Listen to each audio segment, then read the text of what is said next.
ईव्हीएमला नव्यानं कोणतं मशीन लावलं जाणार आहे असा सवाल केलाय मनसे अध्यक्ष राज ठाकरेंनी। ईव्हीएमला नवं मशीन जोडण्यासंबंधी आधी का माहिती दिली नाही असा सवालही त्यांनी केलाय। लोकसभा विधानसभेला प्रचाराचा जुना नियम बाहेर का काढला नाही असा सवालही राज ठाकरेंनी केलेला आहे। आता त्यांनी एक काहीतरी पाडू नावाचं एक काहीतरी मशीन आणलंय, प्रिंटिंग ऑक्झिलरी डिस्प्ले युनिट।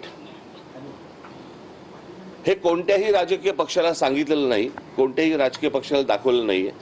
मला असं वाटतं आता उद्धव ठाकरेंच्या पत्रावरती निवडणूक आयोगाला हे पत्र गेलेलं आहे, म्हणजे हे दाखवावं सांगावं इथपर्यंत पण गेलेलं नाहीयेत निवडणूक आयोग। जे त्यांना हवंय ते करतायत, ते वाघमारे ह्याच्यावरती उत्तर द्यायला तयार नाहीयेत। अर्थात आताच्या सरकारने हा वाघ कधीच मारून टाकलाय, त्याच्यामुळे त्यांच्याकडनं काही अपेक्षा नाही।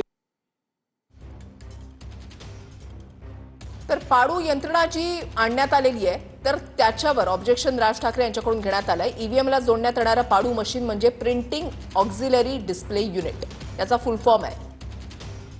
पाडू मशीन एक अतिरिक्त छोटं यंत्र आहे जे ईव्हीएम सोबत जोडलं जातं।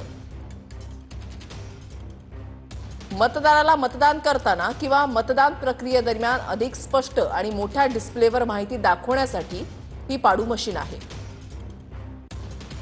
पाडू हे व्हीव्हीपॅट सारखं पेपर पावती देणारं यंत्र नाहीये, तर मुख्यतः ऑक्झिलरी डिस्प्ले देणारं हे यंत्र आहे जे मतदान प्रक्रिया अधिक सोपी आणि दृश्यमान बनवण्यासाठी वापरलं जाऊ शकतं।